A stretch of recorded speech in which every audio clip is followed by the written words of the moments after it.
It's time for the Rick Smith Show. Now, here is the voice of the working class, Rick Smith.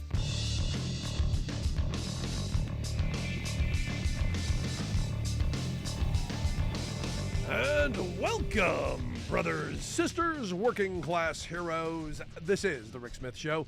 Thanks so much for being here today on the big program. Lots to get to, lots to talk about. Just days away from January 6th. And what's interesting is we're watching an interesting rewrite of history. The revisionists, the propagandists, the liars, the cheats, the thieves, those folks. They've all got their stories. They're all got their well-funded groups making their documentaries. Like the folks over at Epic Times just have released a wonderful rewrite documentary. The truth about January 6th. And you've got all these groups that are attempting to, tell a different story. I actually had someone, email me recently and tell me that everything that we know is false. And that I should listen to this particular podcast, who has all the conspiracy theories. He's got them down pat. That 9/11 was really an inside job, but it wasn't Bush. It was the Clintons and Democrats. That all the stuff that went on in Iraq really wasn't Cheney or Bush. It was the Clintons and Democrats. And of course, the pandemic was a way to bring Trump down.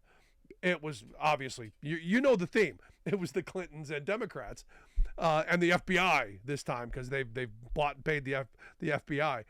And January 6th was the Clintons and Democrats. And I'm sitting here going, the Clintons and the Democrats, man, they're powerful. Boy, they're well coordinated. Wow, they can keep a secret. None of which is true, mind you. But, when the conspiracy machine is churning out the garbage, it is what it is. But as we move further away from January 6th, 2021, the memory of it, how bad it was, gets a little less. And even, for someone like me who remembers being horrified at watching what we saw with our eyes on TV, you listen to some of the spin. And look, the manipulators who are putting this spin out, they're good at it. They're heavily funded. They understand the medium in which they're using. And there's a lot of them. And they're telling this tale to get people to, it wasn't that bad. They're diminishing it, blaming it on everyone but who was responsible. And, look, on the far right, it's all about, it was a perfect day. It was patriotic. It was Antifa, and it was the Democrats, and now it's Hillary and Clinton's and the Democrats. And on the other side, on the left, you've got the left now mocking it almost. Or not the left. A couple of Marxists who do a podcast have a new board game out. It's called Storm the Capitol. The TrueAnon edition. Yeah. You can take control, according to their website. You can take control of one of the 6 patriots as you battle through the Capitol, collecting ballots, taking hostages, and fighting the police. Or play as the Capitol Police and use every means at your disposal to prevent the patriots from getting to the roof with enough ballots to stop the steal. Players are going to be able to relive, and this is their words, relive one of the funniest days in American history. Now remember, 5 people died on what they're calling one of the funniest days in American history. I'm not sure it was so funny. I'm not sure what was so funny about it.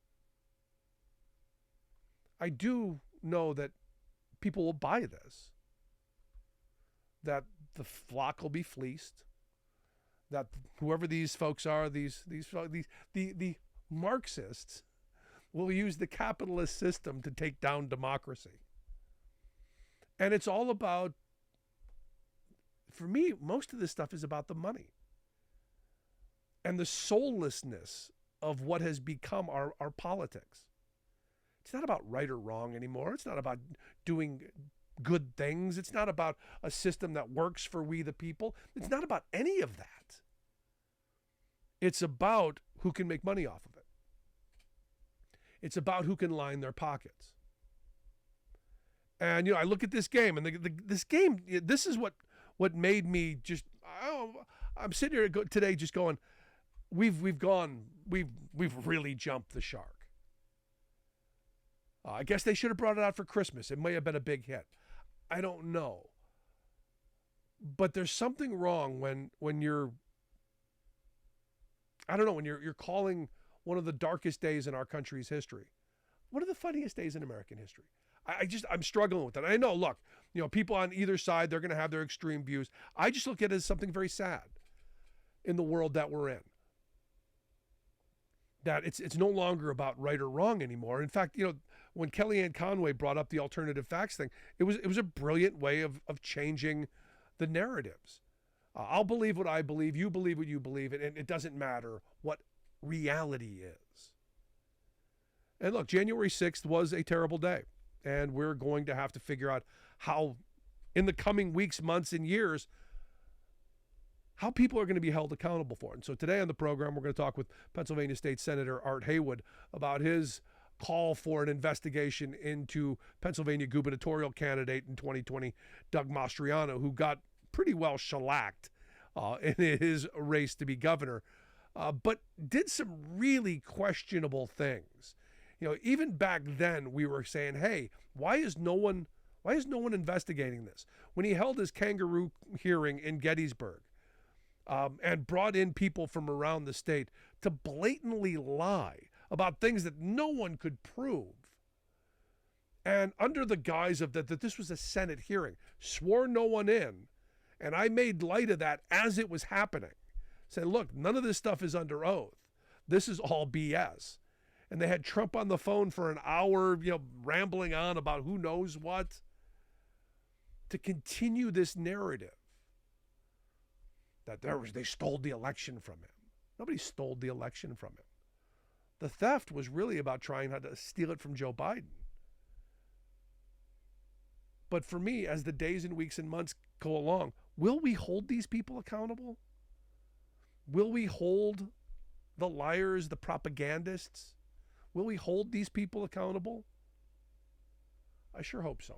So I'm going to take a quick break. When we come back, Pennsylvania State Senator Art Haywood is going to be here to share some thoughts on his call for an ethics investigation.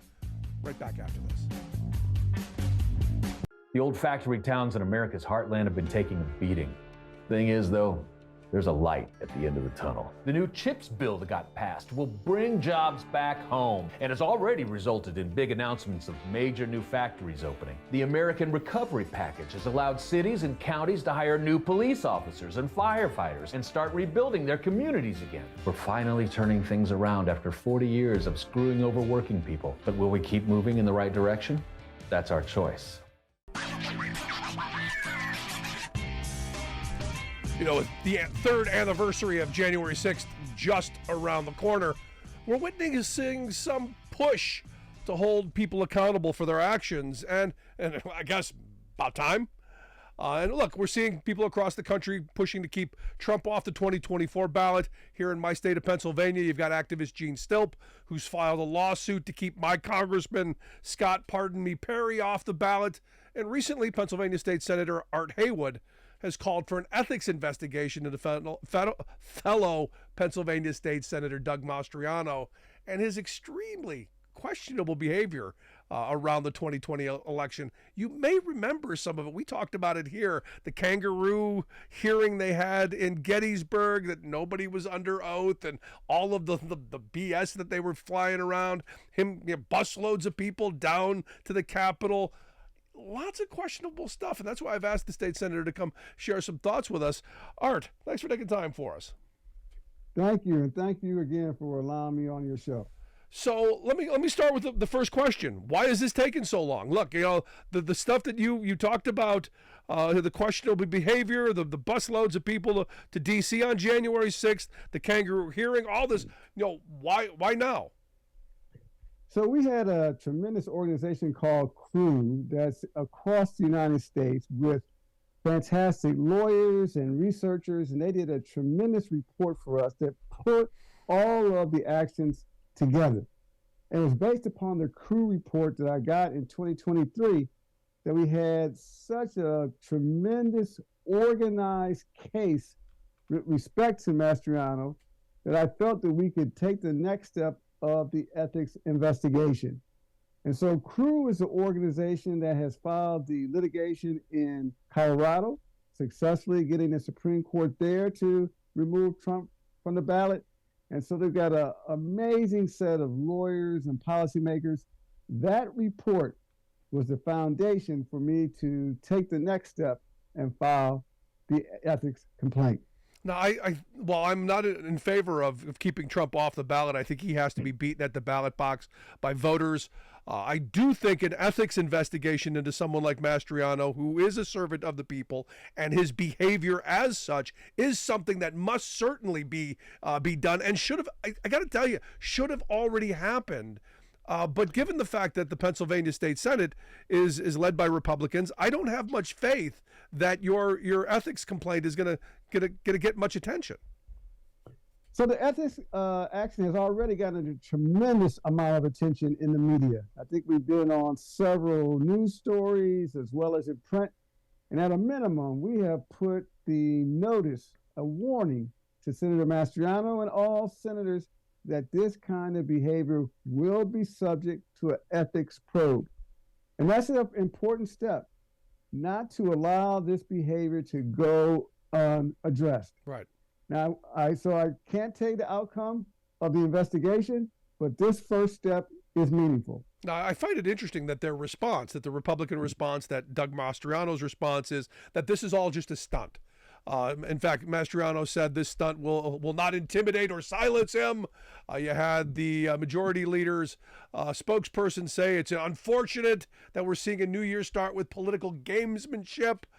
I got to tell you, back in 2001, I'm saying, look, this has to be done now. Not in 2024. In 2021, this stuff should have been addressed by the same people who are now saying this is a stunt and gamesmanship. So the conduct is the conduct. Exactly. And it's all based upon public record. So there's no stunt feature to it. The duty of the Senate is now to take up this conduct, take up the ethics complaint, and do the investigation and come to a determination. So whether this was done in 22 or 24 or 25 or 26, is not the timing that is crucial, it is the conduct. And this conduct at any point is subject to investigation by the Senate to determine whether he has complied with the rules. Right. Now, the allegation, January 6th, and I believe he admits, he organized busloads of people to go down to the Capitol. Some of those people went into the Capitol, as I understand, correct? That's my understanding. It's not only that. You mentioned the bogus hearing, which was all to discredit the election. He was very active on social media, spreading the big lie that the election wasn't legitimate. He asked that our votes, our 3 million votes, not be counted. And so he has been very, very active in trying to discredit the election. And this is not consistent with the oath of office. We all take an oath of office, which is we solemnly swear to uphold the U.S. Constitution and the Constitution of the Commonwealth. Saying that the election is illegitimate, saying that the votes of Pennsylvanians don't count, spreading misinformation that ultimately led to the attack. These are all violations of our ethical duties as state senators. And whether taken up this year, last year, or whatever year, accountability is required. Absolutely. And the question has to be answered at some point. You can't just leave it hanging out there. Is he right? Is he wrong? Is what he did proper in talking about, hey, we're just going to toss out the ballots? Because, everything that we do in this country, the sanctity of this wonderful experiment of self-rule, of self-governance, is the sanctity of that ballot box, whether we respect what comes out of that box or not.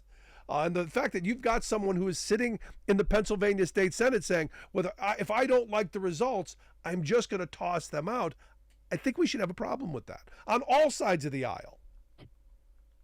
Yes, and whether it's convenient or inconvenient in terms of the timing, the facts have not changed. It's not only that, the Senate has a duty to maintain its reputation and not be put into disrepute.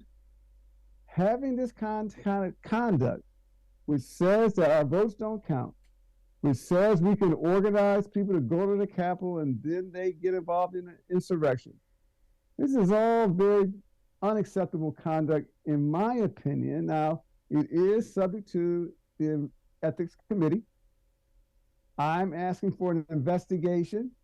I'm not asking for a determination. I'm asking for an investigation.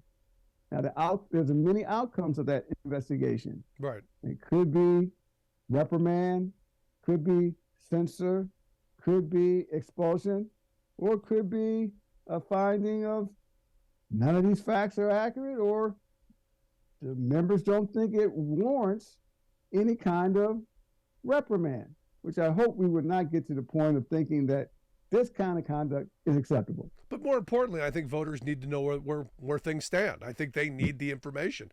And is this only looking at the behavior of Senator Mastriano? I mean, there were a bunch of people who were involved in that hearing in Gettysburg. I think of Senator Kim Ward, who was also right there on the dais of the, and I remember saying at the time, they didn't swear anybody in, so everything that could come out of their mouths could be bold-faced lies. In fact, a lot of it, I'm going, this stuff just sounds so incredible. You couldn't write it in a Netflix series that they would take. It was that incredible, outrageously, just crazy. But there they were under the banner of the Pennsylvania State Senate, testifying as if this is fact. So it's Doug Mastriano that we look at because it's the accumulation of his actions that generate the oath of office and the ethics violation. So it's not just one event, it's the series of actions that he took to undermine the nation, all of which is on public record, that require a determination by the Senate Ethics Committee. So although there was other people with various levels of culpability, it is Doug Mastriano who has that record, and this is why it was so important that we had the crew report, which has a detailed evidence of his behavior and the chronology. Now, walk me through what this investigation could look like. I mean, obviously the Senate is, the majority Republican. They will, how does it work in the Pennsylvania State Senate with a Republican majority looking into this? Could they just, brush this under the rug? How does this look going forward? So there's ethics committee is composed, it will now be composed as a result of the complaint, and we'll have members selected by the minority leader and the majority leader. And then that committee will make some determinations about going forward with the investigation, the terms of the investigation. If there's an investigation and some recommendation, then that recommendation comes to the entire Senate, all 50 of us. And then we would vote on the recommendation, up or down, or possibly even come up with another recommendation. Whether the Senate Ethics Committee will take this seriously, I certainly hope that it will, although you have given some indication that there may be some resistance to it. But we have an institution that's been around for over 200 years and have not had a member engaged in this kind of outrageous conduct. In order to make sure that the Senate of Pennsylvania remains a respected institution with integrity, at a minimum, this is an investigation that should be undertaken. Well, I got to tell you, Senator, Republicans have shown me over the last couple of years that I have no hope that they're going to do what you've said they're going to do or may do. they fall in line, and we're seeing this every day coming out of Washington as more and more people are getting behind Trump, as more people are defending his actions and the actions around January 6th. So I don't know that I have a lot of hope. I'm grateful and hopeful that folks like you are going to keep fighting the good fight on this, because we desperately need people like you, if we're going to save our democracy, to be able to stand up and call this stuff out when necessary. Thank you. And, I'm more hopeful. I could be have my hope misplaced. I was part of a committee that investigated Kathleen Kane that was called by the Senate, and that was based on her issues with her law license. And at that time, it was Democrats and Republicans. I was a member of that committee. We did a significant investigation, produced some outcomes. So we'll see if we will have the same kind of approach that we had with Kathleen Kane as we will now have with Senator Mastriano. That's why I love you, Art. You've got great optimism, and I absolutely do. But before I let you go, I gotta, with the January 1st having just passed, 22 states raising their minimum wage, some 10 million workers going to see an increase in wages, going to put an additional $7 billion in wages into workers' pockets. Pennsylvania not going to be one of those states again. The last time Pennsylvania raised its minimum wage was 2006, if I'm not mistaken. Rendell was governor. The chant was $7.15, nothing in between. We have not, as a state, raised that minimum wage since. Obviously, the federal minimum raise in 2009 up to $7.25. Are we going to see anything? Any movement on a minimum wage increase in Pennsylvania, or are we going to pull West Virginia down even further? Rick, I'm more hopeful that we will raise the minimum wage than we will get a positive action on my complaint. There's been significant negotiation in the Senate. You already may know that the House has already passed legislation to get us to $15 an hour in several years, and it's in the Senate. So we've got one chamber already done. The governor's ready to sign it. There's some concern that the Republicans are not ready to hit 15. So we'll see how that negotiation goes. Of course, 15 is the right number, but 725 is the wrong number. And we got to accept that is the wrong number. Well, I mean, New York's already at 16. Maryland's already at 15, and we're still at 725. So this argument, and maybe you've heard it in the past, I know my friends at the Commonwealth Foundation used to make it that, the jobs would flow to where the wages were cheapest. Shouldn't we be stealing jobs from New York and in Maryland by the droves? Shouldn't employers be coming here by the truckload to take advantage of our low wages? Yeah, that's the low wage theory, but it's not the low wage reality. And in fact, it's much more likely that people are going to New Jersey and New York from Philadelphia, from Pennsylvania, from Erie, from some of these border areas, so that they can get higher pay. And we're surrounded by states that all have higher pay. It would not be surprising to me that low-paid individuals, would move to a state where they can make more money and therefore have a higher standard of living. And here's another argument that I have heard, which is that the market has already increased wages and that people are already making $12 and $15 an hour. Of course, that's true for some. However, the Department of Labor and Industry has shared with me that there are over 400,000 Pennsylvanians making under $9.25. Over 400,000. And that number will even go higher if you look at those under 10, higher if those who are under 11. And so the market has left hundreds of thousands of Pennsylvanians behind, and it's up to the General Assembly to raise their pay. Most certainly, without question. And anything we can do to help push that along, I want to make sure we're at the front of that. Because I think it's an important issue. I think it's an important issue for our budgets. I think it's an important issue for our main streets. I think it's an important issue for our families and for children and health care and all that stuff, that people make better wages, have better opportunities to support their families and their communities. So anything we can do. But Art, I appreciate the work that you're doing. Keep up the great work in the fight. I'd love to talk to you again real soon. Great to see you, Rick. Thank you so much. You as well, our good friend, Pennsylvania State Senator Art Haywood. Want to hear your thoughts. Is it about time that we start holding these people accountable? Is it about time we start, maybe some investigations, maybe, something? Email me, rick@thericksmithshow.com. Quick break, right back.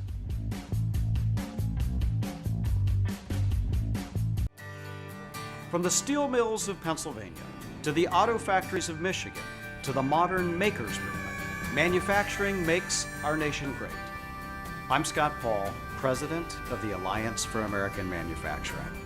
We bring business and labor together to advocate for policies that everyone can agree on.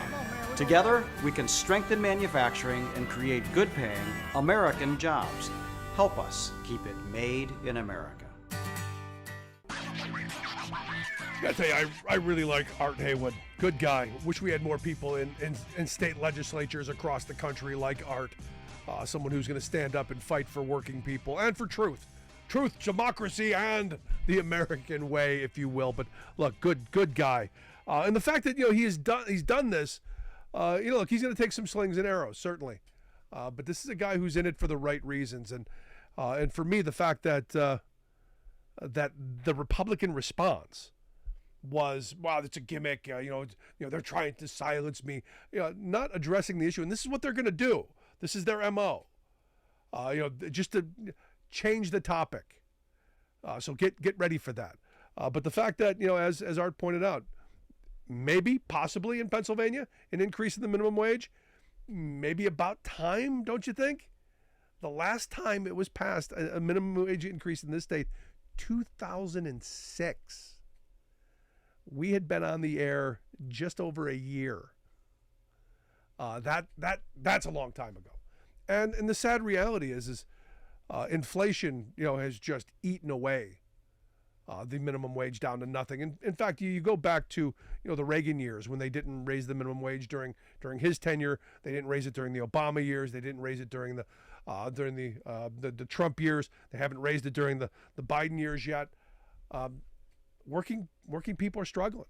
Now, coming out of the pandemic with the rise of union activity and the push of workers saying, hey, we've had enough, that's raised wages, so that's a good thing. But wait till a downturn happens. That all goes away. We've seen this movie before, which is why, again, we most certainly need to have this put into place, into law, and made sure that people get the wages that they earn. For folks watching on Free Speech TV, thanks so much for tuning in. We'll see you back here tomorrow. For our radio audience, we're going to take a quick break right back after this. Want to hear your thoughts? Email me, rick@thericksmithshow.com. Questions, comments, something on your mind, something I said got under your skin, made you angry?